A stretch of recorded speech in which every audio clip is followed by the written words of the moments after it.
안녕하십니까? 2025년도 학예 논문 세미나 발표를 시작하겠습니다.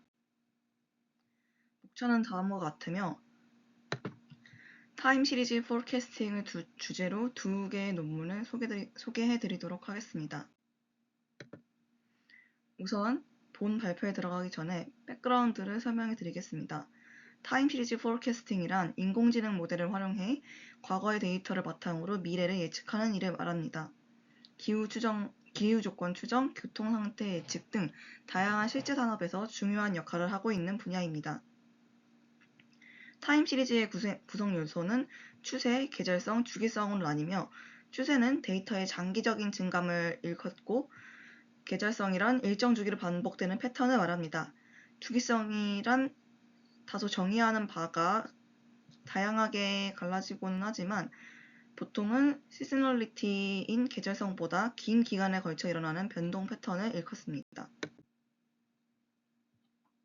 다음으로 오늘 소개할 두 논문이 트랜스포머를 활용한 타임 시리즈 포캐스팅 모델과 비교하는 실험이 많기 때문에 이에 관하여 우선적으로 설명을 드리도록 하겠습니다. 자연어 처리에 능한 트랜스포머 모델을 활용한 시계열 예측이 많이 되고 있는 추세인데 우선 바닐라 트랜스포머의 한계점은 복잡도가 셀프 어텐션 메커니즘에 의해서 복잡도가 상당히 높으며 오토 회귀 디코더 디자인 탓에 오류 누적에 상당히 취약합니다. 또한 셀프 어텐션 메커니즘이 본질적으로 순서에 무관한 특성이 있기 때문에 순서 정보에 손실이 있을 수가 있습니다. 따라서 트랜스포머를 타임 시리즈 포캐스팅에 이용할 때에는 다양한 방법으로 한계를 극복하려고 합니다. 입력 임베딩 전략 등을 이용해 순서 정보를 보존하려 노력하고 셀프 어텐션 스킴을 여러 가지로 적용하여 복잡도를 감소시키기도 하며 DMS 예측을 수행하여 오류 누적에 강관할 수 있도록 만들기도 합니다.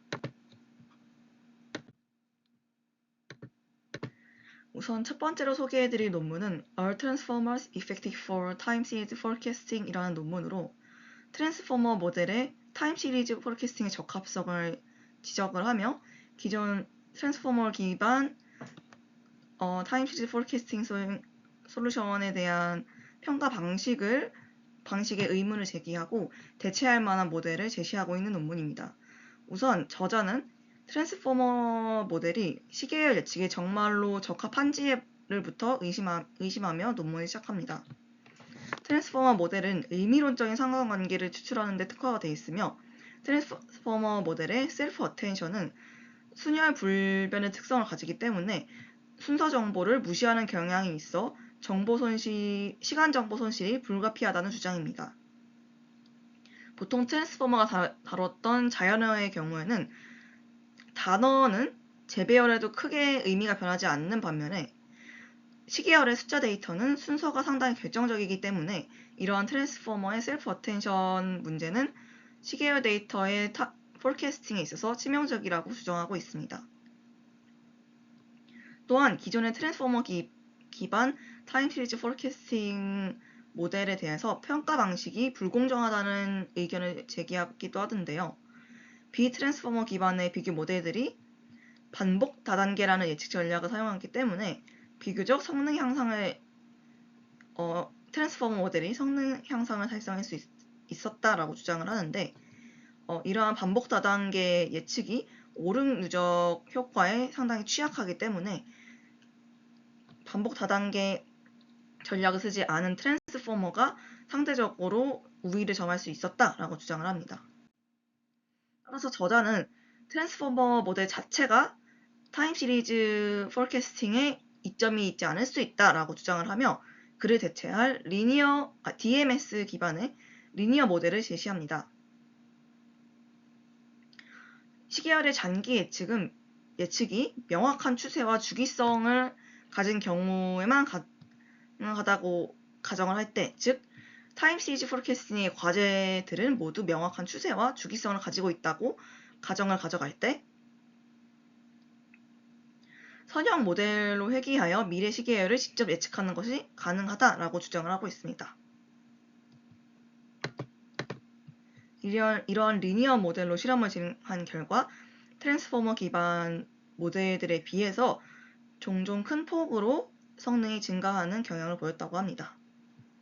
따라서 저자는 이러한 실험을 통해서 트랜스포머의 시계열 모델링 능력이 과장되었을 수 있다고 주장을 하고 있으며, 이런 타임 시리즈 포캐스팅 외에도 이상 탐지 등의 다른 시계열 분석 분야에서도 트랜스포머 기반 솔루션의 유효성을 다시 한번 재검토해야 한다라고 제안하고 있습니다.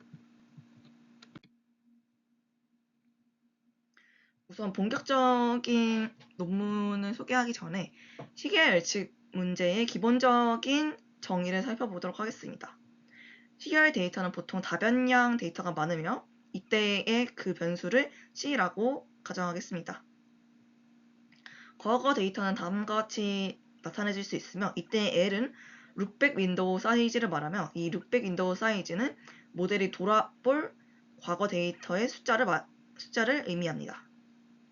또한 예측값은 다음과 같이 표기되는데, 이때 T는 forecasting horizon으로 모델이 내놓을 예측 값의 개수를 말하게 됩니다. 예측 전략에 있어서는 IMS라고 부르는 앞서 소개드린 예측이 우선 있는데, 단일 기계의 하나의 스텝씩만 예측하는 모델 학습으로서 자기 회귀 추정 절차라는 것을 걸치기 때문에 분산이 상대적으로 작다는 장점이 있습니다. 다만 각 스텝마다 나온 예측이 다음 스텝으로 누적이 되어서 사용되기 때문에 초반에 오류가 커지게 되면 그 오류들이 점차 불어나게 되면서 오차 누적 효과가 일어날 가능성이 있습니다.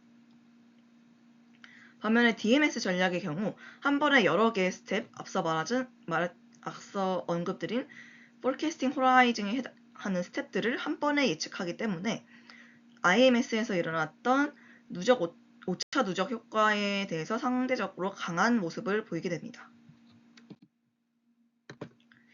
이에 저자가 내어놓은 모델은 리니어 모델인데, 아주 간단한 일계층 선형 모델을 새로운 베이스라인으로 제시하게 됩니다. 보시다시피 공식 수식 표현 또한 상당히 간단하며, 이러한 가장 간단한 모델이라고 볼 수 있는 신경망에 앞서 말씀드린 DMS 전략을 합친 것이 저자가 제시하고 있는 모델입니다. 이에 변형 모델들도 두 가지 정도가 있는데, 디리니어 모델의 경우 오토포머와 포머 등에서 사용된 분해 기법을 결합하게 됩니다. 이 분해 기법이란 앞서 바닐라 트랜스포머에서 언급했던 복잡도를 줄이기 위해 도입된 기법인데, 이동평균 커널을 통해서 추세 구성 요소와 잔차 요소를 분해를 하여 분석하게 됩니다.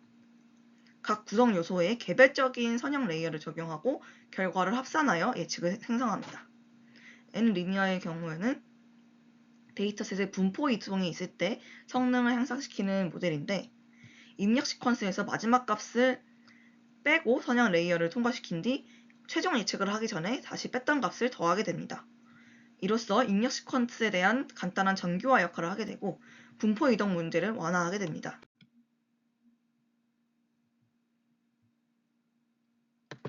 다음은 실험 설정에 대해서 알아볼 텐데, 데이터셋의 경우 총 9개의 널리 사용되는 실제 데이터들을 사용을 했고, 교통, 에너지, 경제 등의 다양한 적용 데이터들을 다루고 있습니다.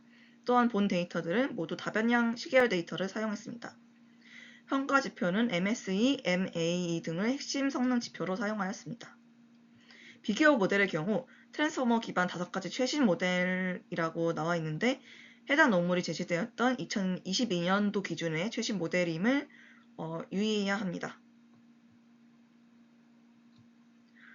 그 다음은 나이브 DMS 방법이라는 상당히 단순한 베이스라인도 추가를 하였고, 우선 실험의 정량적 결과를 살펴보도록 하겠습니다. 저자가 제시한 리니어 모델의 경우 대부분의 경우에서 트랜스포머 모델들보다 20에서 50% 더 나은 성능을 보였고, 해당 리니어 모델이 시계열 데이터의 변수간 상관관계를 모델링하지 않았음에도 불구하고 이러한 성과가 나온 것이 상당히 시사하는 바가 크고, 이러한 변형 모델들 또한 해당 모델들이 목표로 했던 바인 데이터셋의 분포 변화와 추세 및 계절성 특성을 처리하는 것에서 큰 성능 향상에 기여를 보였다고 합니다. 트랜스포머의 한계점 또한 볼 수가 있는데, 특히 익스체인지 레이트 데이터셋에서는 매우 단순한 앞서 소개드린 나이브한 리피트 방법보다도 더 낮은 성능을 보였습니다. 따라서 트랜스포머 기반의 솔루션이 훈련 데이터가 갑작스러운 변화가 노이즈 변화가 있을 때 과적파 경향을 띠기도 한다는 것을 시사합니다.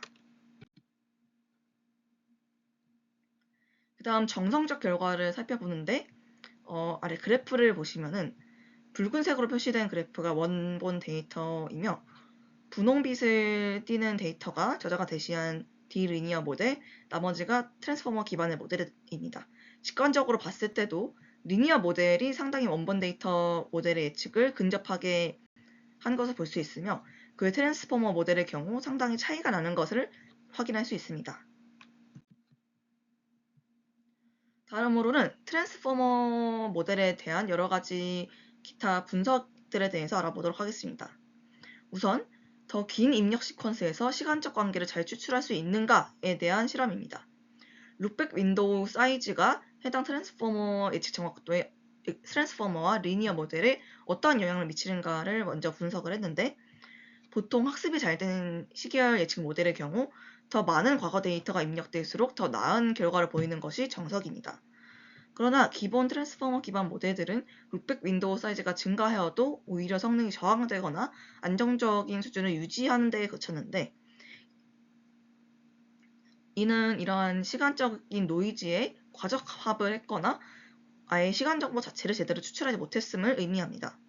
반면 리니어 기반 모델들은 룩백 윈도우 사이즈가 증가함에 따라 성능이 크게 향상했는데, 아래 붉은색 그래프와 분홍색 그래프가 리니어 모델이며 안정적으로 하강하는 모습을 통해 성능이 향상되었음을 알 수 있습니다. 다음은 셀프 어텐션 메커니즘이 정말 타임 시리즈 포캐스팅이 효과적인가를 알아볼 텐데, MSA를 기준으로 비교해 본 결과 트랜스포머에서 셀프 어텐션 레이어를 리니어 레이어로 대체를 했을 때, 즉 임베딩과 선형 레이어만 남기고 다른 기타 보조 디자인을 제거하여 모델을 단순화하였을 때 오히려 모델이 단순화될수록 인포머의 성능이 향상되는 것을 보였다고 합니다. 따라서 현재 타임 시리즈 포캐스팅 예측의 벤치마크에서는 셀프 어텐션 스캠 혹은 다른 복잡한 모듈들이 불필요하다는 점을 알 수 있었습니다.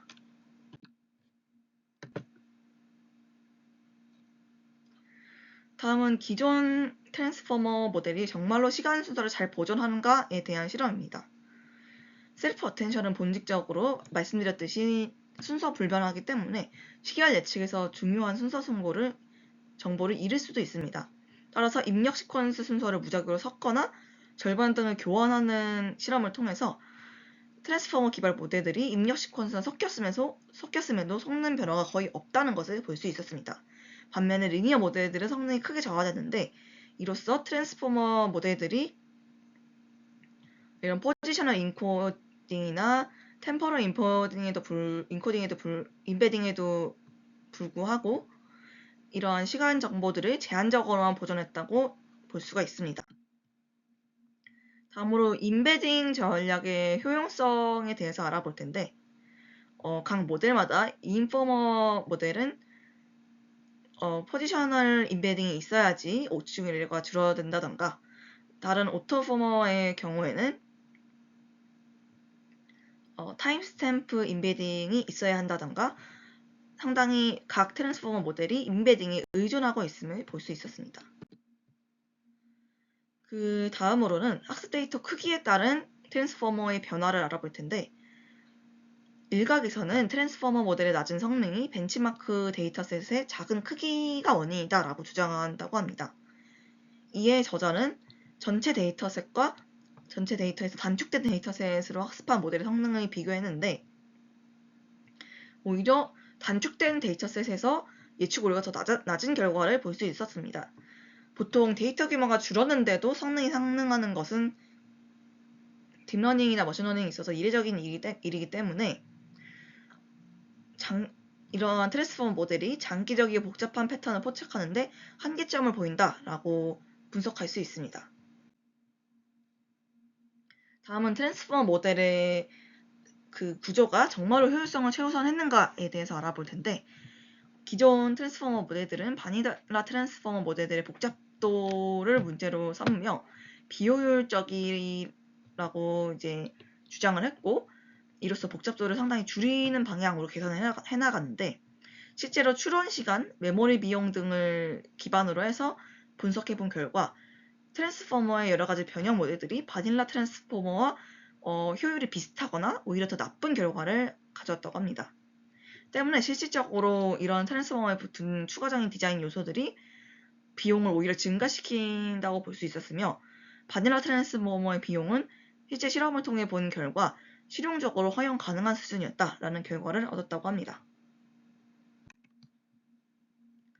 정리하자면 저자는 트랜스포머 모델에 대한 근본적인 효과에 의문을 제기하였고, 이를 대체할 리니어 모델을 제시하였습니다. 트랜스포머가 있어서 시계열 데이터 예측에 있어서 순서의 불변성, 시간적 관계 추측 능력 부족, 복잡한 디자인의 불필요성, 순서 정보 보존의 한계점 등등을 문제 삼으며, 트랜스포머의 예측의 결과는 모델 자체가 시계열 예측에 유리한 것이 아니라 DMS라는 예측 전략 때문이었다라고 제시하고 있습니다. 따라서 단순히 새로운 모델을 제안한 것이 아니라 트랜스포머 기반 모델들의 유효성 자체에 근본적으로 의문을 제기했으며, 또한 왜 이러한 트랜스포머 모델들이 기존의 인식이나 주장만큼 효과적이지 않은지 다양한 관점에서 체계적으로 설명했다는 점에서 상당한 기여를 했다고 볼 수 있습니다. 다음은 frequency domain MLPs are more effective runners in time series forecasting을 소개할 텐데, 그 전에 몇 가지 사항을 먼저 백그라운드로 설명드리도록 하겠습니다. 우선은 포인트와이즈 매핑인데, MLP의 경우 기본적으로 입력 데이터를 개별적인 지점이나 작은 윈도우 단위로 처리하게 됩니다. 시계열 데이터의 경우 장기적인 의존성이나 전체적인 패턴을 파악하기 어렵게 하는 문제가 생기는데, 이런 전별 매핑 방식은 시계열의 글로벌 의존성을 효과적으로 학습하는데 어려움을 겪게 합니다. 다음은 정보 병목 현상인데, 신경망의 특정한 부분이 너무 적은 정보를 전달하거나 혹은 중요 정보에 자금이 많이 껴있을 경우 전체적인 성능에 제약을 가하게 됩니다. 시계열 데이터는 예측의 중요한 핵심 정보 외에도 변동성이 상당히 크고 불필요한 지역적 움직임 등이 잡음으로써 많이 도입이 되기 때문에 이러한 정보 병목 형상은 상당히 문제를 야기할 수 있다고 합니다. 따라서 해당 연구의 제시 방향은 프리퀀시 기반으로 한 MLP 모델을 제시하는 것인데, 주파수 도메인에서 MLP를 적용하는 새로운 방향을 탐색하게 됩니다. 이때 두 가지 핵심 장점이 생기게 되는데, 전역적 시야를 확보할 수 있게 됩니다. 주파수 스펙트럼은 신호에 대한 완전한 전체적인 시야를 제공하기 때문에 전역적인 의존성을 더 쉽게 학습할 수가 있게 됩니다. 또한 에너지 압축 면에서 주파수 도메인은 MLP 신호의 대부분이 집중되어 있는 적은 수의 핵심 주파수 요소에 집중할 수 있게 하기 때문에 노이즈 영향을 걸러내면서도 패턴을 보정할 수 있게 합니다. 이런 왼쪽 아래에 보이는 그래프들을 보시면 A의 경우 왼쪽이 타임 도메인, 오른쪽이 프리퀀시 도메인입니다. 프리퀀시 도메인에서 좀 더 전체적인 패턴을 잘 보인다는 것을 직관적으로 볼 수 있으며, B의 경우 왼쪽의 타임 도메인보다 오른쪽의 주파수 도메인에서 흐리지만 대각선으로 에너지가 집중된 것을 더 잘 포착할 수 있습니다. 또한 오른쪽에 있는 공식의 경우 파세발의 정리인데, 이는 시간 도메인에서 에너지 집합이 주파수 도메인에서 유지된다 라는 것을 시사하며 저자의 에너지 압축 이론을 뒷받침하는 이론입니다.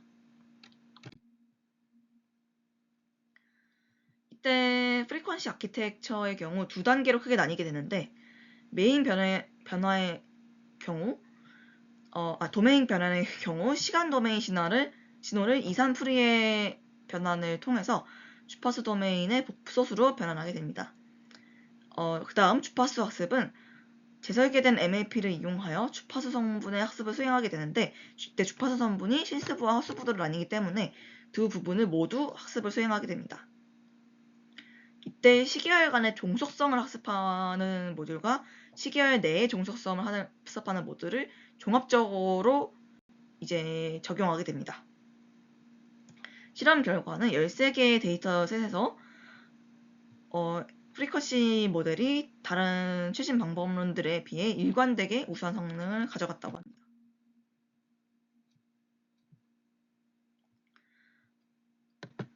다음은 관련 기술로서 도메인별 예측 모델에 대해 알아볼 텐데, 시간 도메인의 경우 전통적인 통계 방법들이나 다른 기타 신경말 학습 모델들이 적용이 되었고, 주파수 도메인이 적용된 경우는 주파수 도메인에 적용된 경우는 해당 저자가 주장하는 주파수 도메인 자체에서 학습한 것이 아니라 주파수 도메인의 일부 정보만을 시간 도메인에 학습한 모델에 적용하는 형식으로 이루어졌습니다. 때문에 해당 저자가 제시하는 주파수 기반의 MLP는 아예 학습 자체를 주파수 도메인에서 이루어졌다는 면에서 기존 연구들과 상당히 다른 면모를 보인다고 할 수 있습니다. 그래서 MLP 기반 예측 모델들은 다음 것 같은 것들이 있고, 이러한 MLP 기반 모델들은 MLP 네트워크가 이런 타임 시리즈 포캐스팅에 일단 상당히 효과적이고 효율성이 있다는 것을 기본적으로 입증을 한 모델들입니다.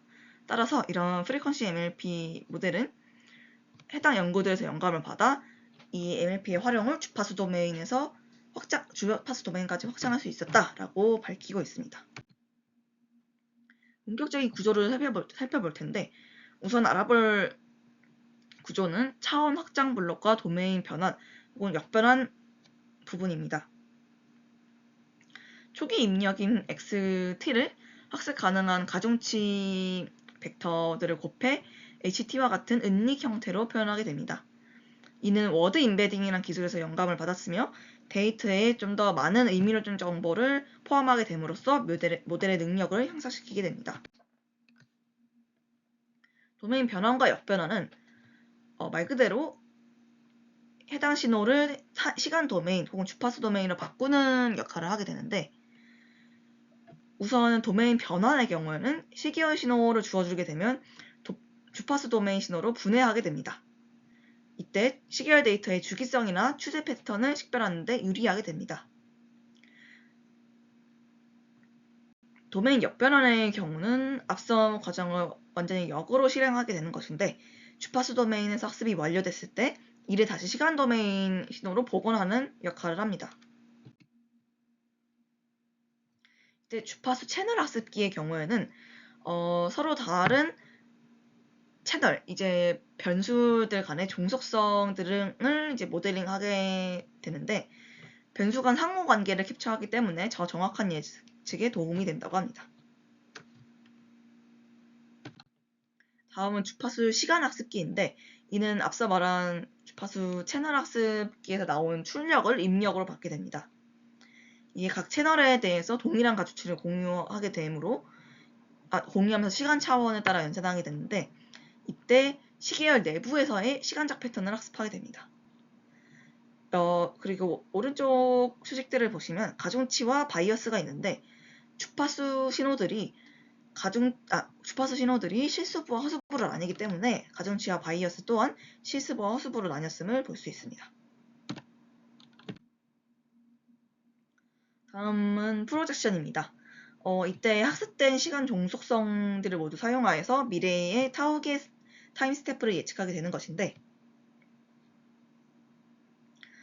다음과 같이 수식이 써지게 되며 주파수 시간 학습기를 거치면서 형성된 최종 출력을 ST라고 하며, 이때 피드포워드 네트워크의 가중치를 곱하고 활성화 함수를 통과한 다음 바이어스를 곱하면서 예측을 출력하게 됩니다. 수학적 정의의 경우는 다음과 같이 이제 최종 복소수 출력이 이제 가중치에 곱해지고 활성함수를 통과한다라는 식으로 정리가 될 수 있으며, 복소수 연산의 확장의 경우 기본 복소수 곱셈 규칙을 위의 식에 적용할 수 있다. 그래서 이런 식으로 주파수 도메인 연산이 이루어진다라고 얘기하고 있습니다. 실험의 본격적인 세팅의 경우에는 실제 시계열 벤치마크 데이터셋을 13개를 사용했으며 다양한 도메인 데이터를 포함하게 됩니다. 또한 잔기 예측으로 데이터셋을 나누어 사용했습니다. 비교되는 모델 베이스라인의 경우에는 LSTM 기반, GNN 기반, 트랜스포머 기반 모델들이 사용되었습니다. 평가 지표는 MSE, MAE, RMSE 등이 사용되었습니다. 결과로는 짧은 기간과 긴 기간 모두에서 기존 모델보다 뛰어난 성능을 보였으며, 특히 트랜스포머 기반 모델들 중 최고 성능을 보였던 것들과 비교했을 때 평균 20% 이상의 감소율을 보였다고 합니다. 소타 모델인 리니어 모델과 다른 기타 모델들보다도 성적이 일반적으로 우수했음을 보였으며, 이는 주파수 도메인에서의 채널 및 시간 종속성이 좀 더 명시적으로 학습되었다라고 해석할 수 있습니다. 모델에 대해서 어블레이션 스터디를 좀 더 살펴보게 되면은 프리퀀시 채널과 템포럴 러너 채널을 수정하게 되는데, 이제 프리퀀시 템포럴 러너를 제어하게 돼서 채널 간의 의존성에 좀 더 학습을 마친 모델과 채널 리니어를 제거해서 오로지 시간적인 의존성 학습에 초점을 맞춘 모델들을 이제 비교하게 되는데, 기본적으로 단기 예측 페이지가 넘어갔는데, 단기 예측에 있어서 채널 의존성이 다른 시계열 의존성보다 더 중요한 역할을 했다고 보입니다. 흥미로운 점은 장기 예측에 있어서 시간 의존성이 채널 의존성보다 더 효과적이었으며, 오히려 길어질수록 채널 러너는 성능 저하를 초래하기도 했다라고 합니다. 다음은 일반 MLP와 프링거시 모델을 비교한 것인데, D 리니어와 N 리니어의 모델을 기존 MLP 요소들을 프리퀀시 모델로 대체하고 동일 조건에서 측정을 했을 때 성능이 더 향상되었다고 합니다.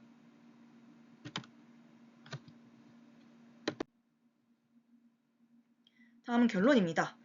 해당 모델은 새로운 방식의 접근 탐구를 했다는 점에서 이의가 있습니다. 시계열 예측을 위해 주파수 도메인 자체를 학습에 적용하는 새로운 방향점을 제시하게 되었고, 기존 MLP 기반 방법들의 한계를 극복하기 위해서 시도했다는 점에서 기여가 있다고 합니다. 또한